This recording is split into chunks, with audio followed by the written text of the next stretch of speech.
Puspa Dewi.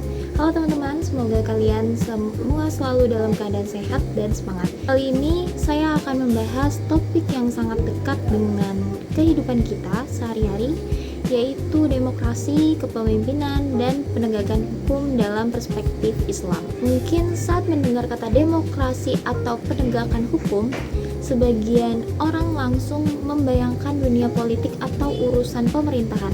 Padahal sebenarnya ketiga hal ini tidak hanya menjadi tanggung jawab para pemimpin, tetapi juga berkaitan dengan kehidupan kita sebagai masyarakat, bahkan sebagai pelajar, mahasiswa, maupun anggota keluarga. Lalu, bagaimana Islam memandang demokrasi?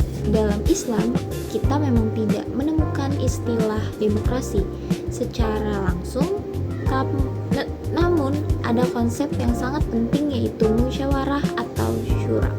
Allah Subhanahu wa Ta'ala menjelaskan dalam Al-Quran bahwa orang-orang beriman adalah mereka yang menyelesaikan urusan dengan musyawarah. Artinya, sebelum mengambil keputusan, kita diajarkan untuk berdiskusi, mendengarkan pendapat orang lain, dan mencari solusi terbaik bersama. Coba bayangkan ketika di kelas kalian harus menentukan ketua kelas atau memilih tema untuk sebuah kegiatan. Kalau semua orang mau saling mendengarkan dan menghargai pendapat teman, tentu keputusan yang dihasilkan akan terasa lebih adil. Nah, itulah salah satu bentuk penerapan nilai demokrasi dalam kehidupan sehari-hari menurut ajaran Islam. Tetapi Islam juga mengajarkan bahwa kebebasan memiliki batas. Kita bebas menyampaikan pendapat, tetapi tidak boleh menghina, menyebarkan kebencian, atau merugikan orang lain. Jadi, kebebasan harus selalu disertai dengan tanggung jawab. Selanjutnya, kita berbicara tentang kepemimpinan. Banyak orang berpikir bahwa pemimpin itu hanya presiden, gubernur, atau kepala sekolah. Padahal Rasulullah SAW pernah bersabda bahwa setiap orang adalah pemimpin dan setiap pemimpin akan dimintai pertanggungjawaban atas apa yang dipimpinnya. Artinya, kita semua adalah pemimpin. Seorang ayah memimpin keluarganya, guru memimpin proses belajar di kelas, bahkan kita pun memimpin diri sendiri. Jadi bagaimana kita mengatur waktu, menjaga sikap, dan mengambil keputusan, semuanya merupakan bentuk kepemimpinan. Lalu, seperti apa pemimpin yang baik menurut Islam? Jawabannya bisa kita lihat dari teladan Rasulullah SAW. Beliau memiliki 4 sifat utama, yaitu sidik atau jujur, amanah atau dapat dipercaya, tablik atau mampu menyampaikan kebenaran, dan fatonah atau cerdas serta bijaksana. Kalau kita perhatikan sifat-sifat tersebut masih sangat relevan hingga sekarang. Bayangkan, jika orang pemimpin tidak jujur, tidak bertanggung jawab, atau hanya memikirkan kepentingannya sendiri, tentu masyarakat akan dirugikan. Sebaliknya, ketika seseorang pemimpin mengutamakan keadilan dan melayani masyarakat dengan tulus, maka kepercayaan masyarakat pun akan tumbuh. Nah, setelah demokrasi dan kepemimpinan, ada satu hal yang tidak kalah penting, yaitu penegakan hukum. Mengapa? Hukum itu penting karena hukum berfungsi menjaga ketertiban dan melindungi hak setiap orang. Tanpa hukum yang ditegakkan secara adil, kehidupan akan dipenuhi kekacauan. Orang-orang kuat bisa menindas yang lemah, sementara yang lemah sulit memperoleh keadilan. Islam sangat menekankan pentingnya berlaku adil.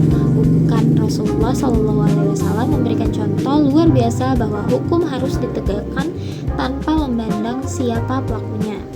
Tidak boleh ada perlakuan berbeda hanya karena seseorang memiliki jabatan, kekayaan, atau hubungan keluarga. Nilai ini sangat penting untuk kita renungkan, sebab keadilan bukan hanya tugas hakim atau aparat, tetapi juga menjadi tanggung jawab kita semua. Misalnya, bersikap jujur saat ujian, tidak mengambil barang milik orang lain, mematuhi aturan sekolah, dan berani mengakui kesalahan ketika jika berbuat keliru. Hal-hal sederhana seperti ini merupakan bagian dari penegakan nilai keadilan dalam kehidupan sehari-hari. Jadi teman-teman, kalau kita perhatikan demokrasi, kepemimpinan, dan penegakan hukum sebenarnya saling berkaitan. Musyawarah menghasilkan keputusan, kepemimpinan yang amanah menjalankan keputusan tersebut dengan penuh tanggung jawab. Sedangkan hukum memastikan bahwa semua orang diperlakukan secara adil. Jadi ketiga hal ini akan membentuk masyarakat yang damai, saling menghormati, dan mampu bekerja sama untuk mencapai tujuan bersama.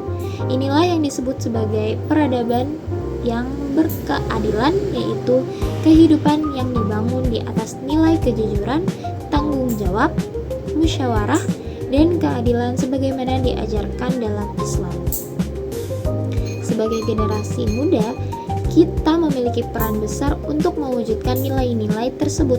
Kita bisa memulainya dari hal-hal kecil seperti menghargai pendapat, tidak menyebarkan berita bohong, menaati aturan, menepati janji, serta berani membela kebenaran meskipun tidak selalu mudah.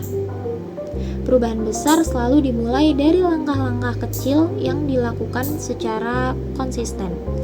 Ketika setiap orang berusaha menjadi pribadi yang jujur, bertanggung jawab, dan adil, maka masyarakat yang lebih baik pun akan terbentuk.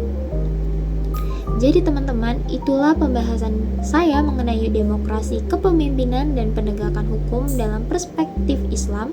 Semoga materi ini dapat menambah wawasan sekaligus mengingatkan kita bahwa ajaran Islam tidak hanya mengatur hubungan manusia dengan Allah Subhanahu wa taala, tetapi juga mengajarkan bagaimana membangun kehidupan bermasyarakat yang damai, adil, dan penuh tanggung jawab.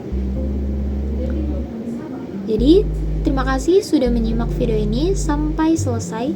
Jika kalian merasa pembahasan ini bermanfaat, jangan lupa bagikan kepada teman-teman yang lain, agar semakin banyak orang yang mendapatkan manfaatnya. Sampai bertemu di pembahasan berikutnya. Wassalamualaikum warahmatullahi wabarakatuh.